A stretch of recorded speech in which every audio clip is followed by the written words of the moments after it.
எல்லோரும் எப்படி இருக்கீங்க? நல்லா இருக்கீங்களா? இன்றைக்கும் நம்ம சேனலில் இன்ட்ரெஸ்டிங்கான ஒரு சில விஷயங்கள், குறிப்பாக சாமி ஜெயின் செய்கிற சேட்டைகள், அது மட்டும் இல்லாமல் சாமி ஜெயினுக்கு அவரோட நண்பனுக்கு கொடுத்த ஒரு மிகப்பெரிய கிஃப்ட்டு, இதே போல் பார்த்தீங்கன்னா நம்ம ட்ரிபிள் ஹைச் வந்து அப்கமிங்கில் ஒரு சில விஷயங்களை பண்ண போகிறாரு. அப்புறம் ஓபா ஃபிமியை ஃபியூச்சர் ஆஃப் த ரெஸ்லராக ஆக்குறதுக்காக ரெசல்மேனியாவில் சாம்பியன் ஆக்க போகிறாங்களாம்.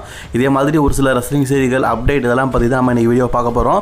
மறக்காமல் சேனலுக்கு ஃபஸ்ட் டைம் வந்துருக்கோங்க, சப்ஸ்கிரைப் பண்ணிக்கோங்க, பெல் ஐக்கானை கிளிக் பண்ண மூலியமாக தினமும் போகிற ரெஸ்லிங் செய்திகளை தாய்மொழி தமிழில் தெரிஞ்சுக்கோங்க. சாமி ஜெயின் WWE சாம்பியன் ஆனதுக்கப்புறமா பார்த்தீங்கன்னா அது ஒரு வரலாற்று சாதனை தானே.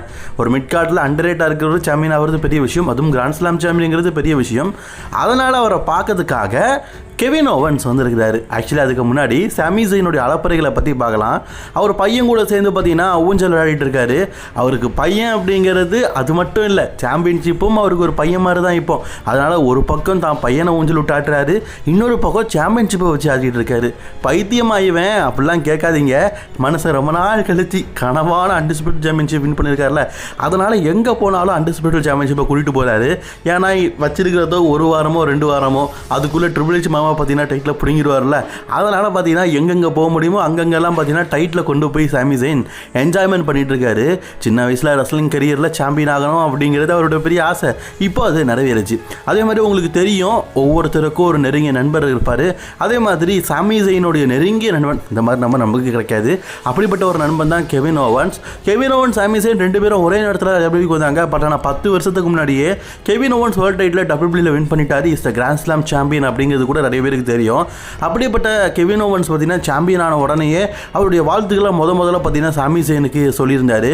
அது மட்டும் இல்லாமல் பெக்கி லிஞ்ச் உங்களுக்கு ஒரு நெருங்கிய நண்பர் தான். பெக்கி லிஞ்ச் பார்த்தீங்கன்னா திடீர்னு சாமி ஜெயின் வீட்டுக்கு போயிட்டு உனக்கு ஒரு ஸ்பெஷலான கிஃப்ட் கொண்டு வந்திருக்கிறேன் அப்படின்னு சொல்லி காட்டுறாங்க. கிஃப்ட் யார் தெரியுமா? கெவின் ஓவன்ஸ் தான்.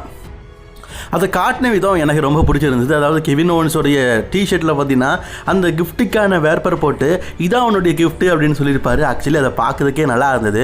அது மட்டும் இல்லாமல் த லாஸ்ட் ரியல் சாம்பியன் அப்படிங்கிற டிஷர்ட்டை தூக்கி தூர போட்டு undisputed WWE champion the last real good காய் அப்படின்னு சொல்லி போட்டு அதுக்கான டிஷர்ட்டையும் கெவின் ஓவன்ஸ் வந்து கொடுத்துருக்காரு. உண்மையிலேயே நட்புனா கெவின் ஓவன்ஸ் சாமி ஜெயின் நட்பு தான். நான் அடிக்கடி பார்த்தீங்கன்னா இதை பார்த்து பொறாமையும் பட்டிருக்கிறேன். பிகாஸ் இந்த அளவுக்கு ஒரு நண்பர்கள் நம்ம ரெஸ்லிங் கெரியரில் இருக்கிறாங்க அப்படிங்கிறது ஒரு பெரிய விஷயம் தான். ஸோ கெவின் ஓவன் சாமி ஜெயின் நட்பு மாதிரி நமக்கும் ஒரு நண்பர் கிடைக்கணும். ஆனால் நம்ம நண்பர்லாம் பார்த்தீங்கன்னா புடிங்கி தினதுக்கு தானே இருக்கான்.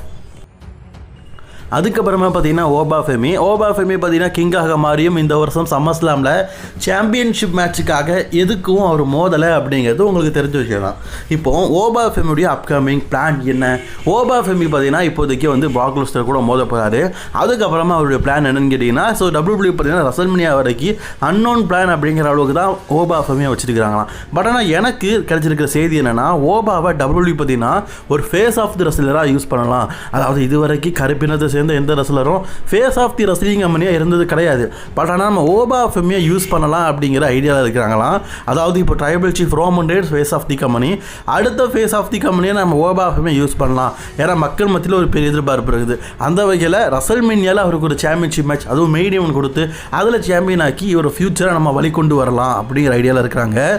மேபி அது ரோமன் ரெய்ன்ஸ் கூட இருக்கலாம். ரோமன் ரெய்ன்ஸுக்கும் ஓபா ஃபெமிக்கும் இந்த வருஷம் சம்மர்ஸ்லாமில் மேட்ச் நடக்கும் அப்படிங்கிற மாதிரி பெரிய கதைகள்லாம் போயிட்டு இருந்தது. பட் ஆனால் செத்லான்ஸ் தான் அவரோட சாய்ஸ் அப்படிங்கிறனால முடிஞ்சிருச்சு.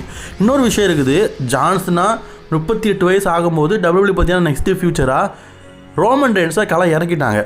ஆனால் இப்போ ரோமன் ரெய்ன்ஸுக்கு 40 வயசு தாண்டிடுச்சு. இன்னும் நெக்ஸ்ட்டு ஃபியூச்சர் ஆஃப் தி ரெஸ்லரை WWE பார்த்தீங்கன்னா உருவாக்காமல் வச்சுருக்காங்க.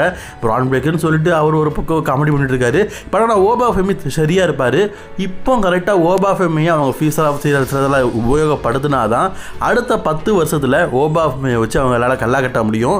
அதுக்காக WWE பார்த்தீங்கன்னா ஓபா ஃபெமியை தேர்ந்தெடுத்திருக்காகவும் இந்த வருடம் ரெஸ்ல்மேனியாவில் மெயின் ஈவென்ட் விளையாடி சாம்பியன்ஷிப், அது வந்து நான் சொல்கிற மாதிரி அது எந்த சாம்பியன்ஷிப்பாக வேணாலும் இருக்கலாம், ஹெவி வெயிட் சாம்பியன்ஷிப்போ WWE சாம்பியன்ஷிப்போ, அதை கொடுக்கறதுக்கான ஐடியா இருக்காங்க அப்படின்னு சொல்லப்பட்டிருக்குது. சரி, நான் அவங்ககிட்ட கேட்குறேன், ஓபா ஃபெமி இதுக்கெல்லாம் தகுதியான ஆளா? ஃபியூச்சர் ஆஃப் தி ரெஸ்லிங் கம்பெனிக்கு தகுதியான ஆளா அப்படிங்கிறத கமெண்ட் பண்ணிக்கோங்க. என்னை பொறுத்த வரைக்கும் சரியான பொருத்தம் தான்.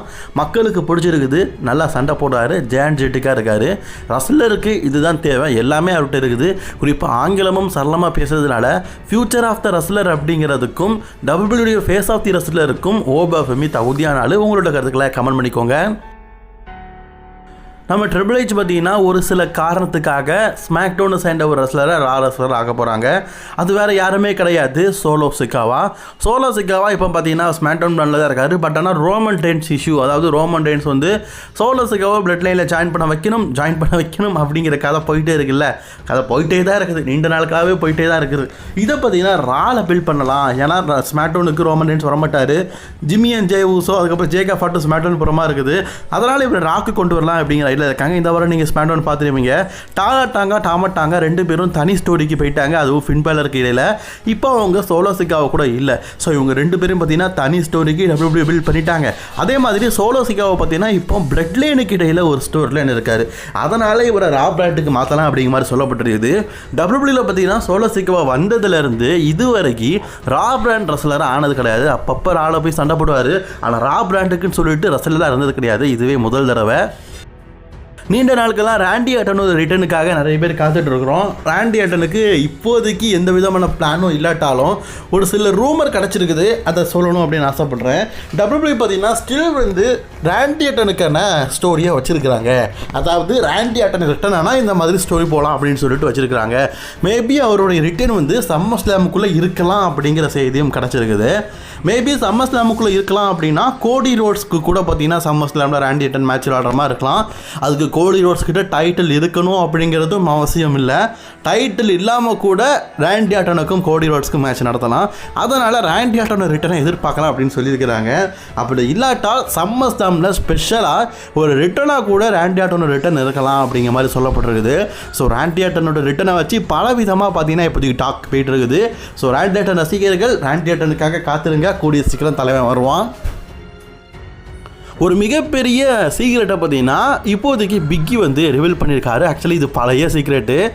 டே 1ல் பார்த்தீங்கன்னா WWE வந்து பிக்கிக்கும் செத்ரோலன்ஸுக்கும் ஒரு சிங்கிள்ஸ் மேட்சாக WWE சாம்பியன்ஷிப் மேட்ச் நடத்திருப்பாங்க. அதுக்கப்புறமா பல பேர் ஆட் பண்ணி அது ஒரு ஃபேட்டல் 5-way மேட்சாக நடந்திருக்கும். அது நிறைய பேருக்கு தெரிஞ்ச விஷயம் தான். ஆக்சுவலி அந்த மேட்ச்சில் பிக்கிட்டே இருக்கிற WWE சாம்பியன்ஷிப்பை செத்ரோலன்ஸ் வின் பண்ணி நியூ WWE சாம்பியன் ஆவாராம். இதை பிக்கியே சொல்லியிருக்காரு. அதுக்கப்புறமா ஒரு பெரிய புஷ் கொடுத்து பிக்கி பார்த்தீங்கன்னா எலிமினேஷன் சேம்பர் வின் பண்ணி செத்ரோலன்ஸ்க்கு இடையில் ரசல்மேனியாவில் WWE சாம்பியன்ஷிப்பாக மோதுற மாதிரி WWE வந்து ஒரு ஸ்டோரியை கிரியேட் பண்ணி வச்சுருந்தாங்களாம். அதாவது ரசல்மேனியாவில் WWE சாம்பியன்ஷிப்பை பிக் பி வின் பண்ணி செகண்ட் டைமாக WWE சாம்பியன் ஆகிற மாதிரி தான் ஸ்டோரி இருந்துதான். ஆனால் சில தவிர்க்க முடியாத காரணங்கள், பிக்கியோடைய அந்த பவர் ஹவுஸ் பார்த்தீங்கன்னா கொஞ்சம் டவுன் ஆனது, இதெல்லாம் காரணமாக பிக்கியை WWE கலத்தி விட்டுட்டாங்களாம். ஒருவேளை WWE பார்த்தீங்கன்னா பிளான் பண்ண மாதிரி எல்லாம் போயிருந்தால் பிக்கிக்கு நெக் இன்ஜுரியும் ஆயிருக்காது, WWE சாம்பியனை செகண்ட் டைமும் வின் பண்ணியிருப்பார். இப்போ WWEல தவிர்க்க முடியாத ஒரு பெரிய இடத்துக்கு இருப்பார். ஒரு சில காரணங்களால் அவர் பார்த்தீங்கன்னா WWE சாம்பியன்ஷிப் மோத முடியாமல் ரசல்மேனியாவில் டாக் டீம் அளவுக்கு போய் டாக் டீம் மேட்ச்சில் தான் அவருக்கு பார்த்தீங்கன்னா ஒரு இன்ஜுரி ஆகி இப்போ ஒரு ரெஸ்லிங் கெரியரை விட்டே ரிட்டைர்மெண்ட் ஆகிட்டார். ஒரு சின்ன விஷயம் எவ்வளோ பெரிய மாற்றத்தை ஏற்படுத்தியிருக்கு பார்த்தீங்களா?